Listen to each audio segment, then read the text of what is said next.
buckle up, get ready, and this is a video game podcast, and let's do this, boys. Last week, a game called Streets of Rage 4 came out. It's the fourth game in the in the Streets of Rage series. It's not the sixth. So anyway, Streets of Rage, in case anybody hasn't played it, it's a beat 'em up, kind of side-scrolling, kind of arcade-based game. Really kind of, it's really old school, but this is kind of a new take on it in the sense of kind of, not a new take, but kind of a fresh coat of paint is how I'd describe it. So this game, it's $24.99. It's on Xbox Game Pass. I believe it's also on Switch. You can get it on Super Rare game, or not Super Rare, Limited Run Games right now. There's a physical version coming out as well.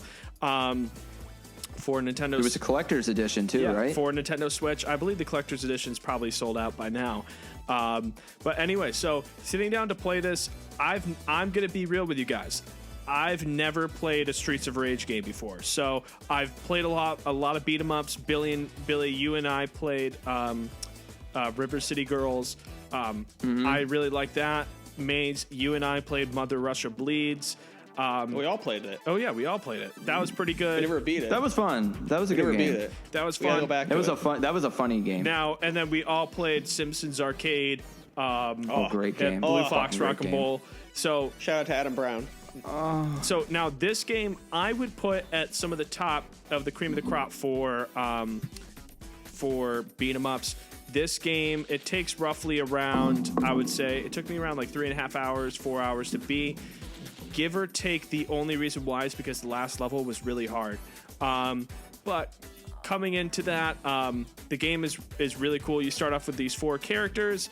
I think it's Axel, Blaze, Cherry, and then one other dude with a mechanical arm that kind of looks like he has the back tattoos of The Rock. But anyway, so See, even Axel abandoned Kingdom Hearts and he went elsewhere. So I thought he was in Twisted Metal. what? Axel? Axel from Twisted Metal. He's in this game. No, but this Yeah. I mean, this guy looks like the guy from whatchamacallit. He looks like the guy from the Assassin's Creed Valhalla trailer. But anyway, so the game is awesome. So you start off, you go to kind of all different areas.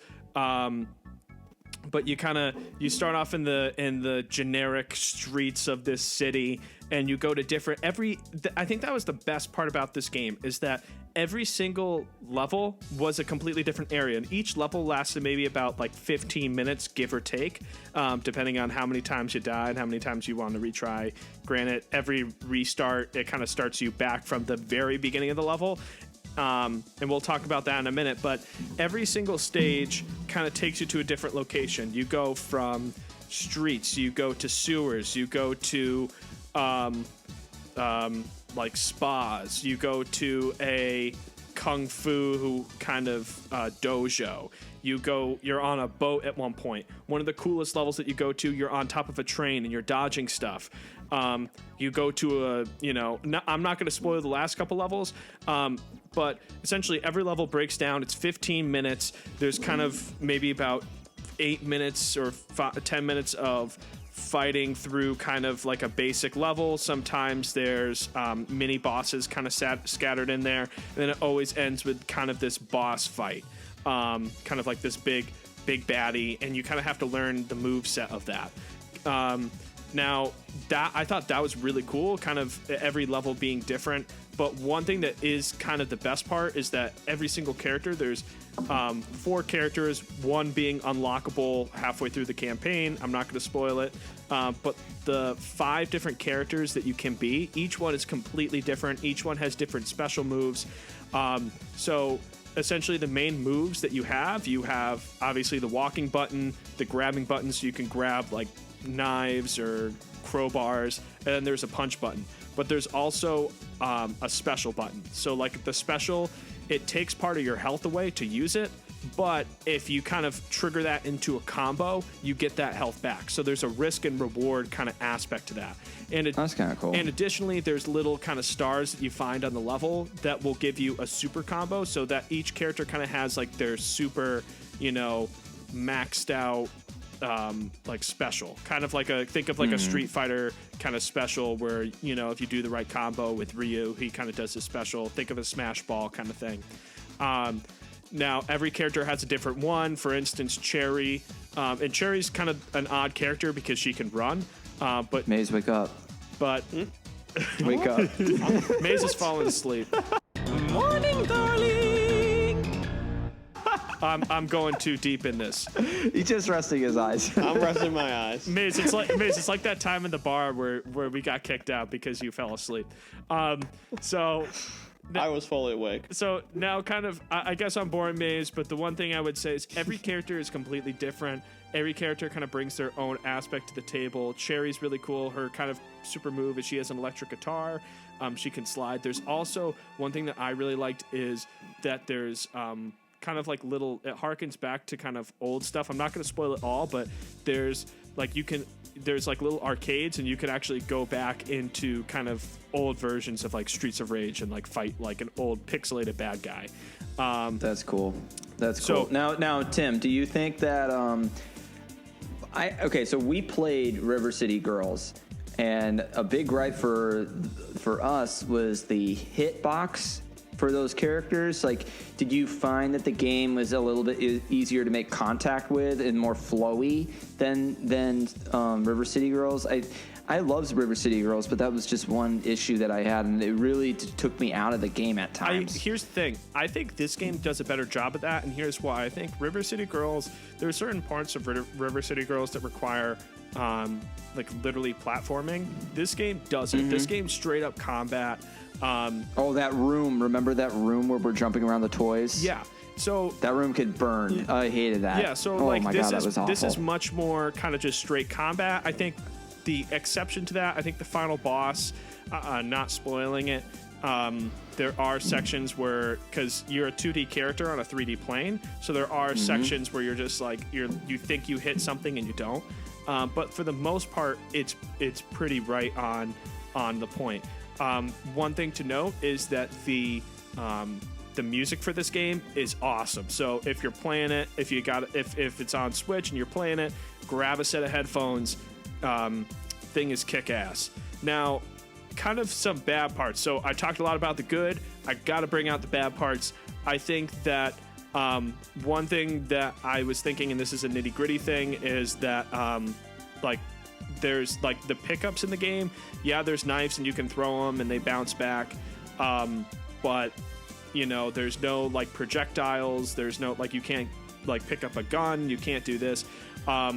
And That's too violent, Tim. yeah, and additionally too, like kind of leaving to the projectiles, the one thing I've noticed is that like there are certain parts in the game where you just have stuff thrown at you. For instance, there's a lot of times where there's just grenades. And I think at some parts of the campaign, I think it can just kind of be like a little unfair. There's a certain section in chapter 10 that I think is just kind of stupid.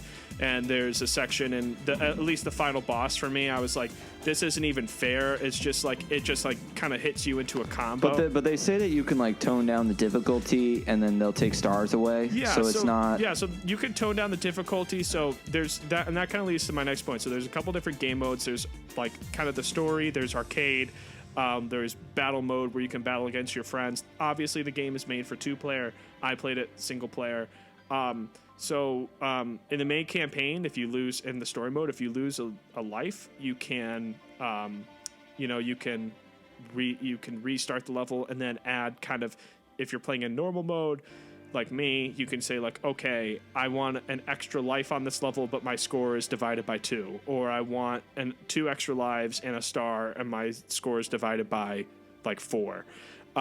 So I think that aspect is really cool. Now, kind of one other gripe I had, I think the big thing with me with this game is I just wish there was more content. I think kind of ending it for me, kind of 4 hours, I've kind of seen all there is to do. I dive back in kind of on some of the harder difficulties. I think it is really cool that you can play the game online with a friend, but I kind of just wish there was, other than a boss rush mode and, playing. Is it 4-player co-op or just 2? Just 2. Okay. Yeah. So I guess that kind of leaves me with my thing. I just wish there was more content, but beggars can't be choosers. I think that the game, for what it is really good. I do think there's some unfair sections in the game. And I also think, and this kind of leaves me with kind of one other thing, I don't think the game really did anything to break the mold, but I just think it's a good game. And for that, like, I would have to give it like an 8.1. I would say it's the best beat 'em up I've played in a long time. But because it didn't really do anything too crazy to break the mold, because there's kind of some unfair sections, I would kind of leave it at that 8.1 score. But for anybody thinking on the urge of picking up that game, if you're a beat 'em up fan, I would say definitely go and pick this up. It's definitely worth your money. If not, I would say still give it a try. It's great. And for that, the awesome thing is that it's free on Xbox Game Pass. So Not on Switch. Not on Switch. Probably gonna have to buy that limited run game for $35. We are a weekly podcast that can be found on iTunes, Spotify, Stitcher, iHeartRadio, Podcast One, wherever you name it. And I think you're making shit up we now. will be in your ear hole. Podcast You one. almost got through it, Tim. You almost got through it.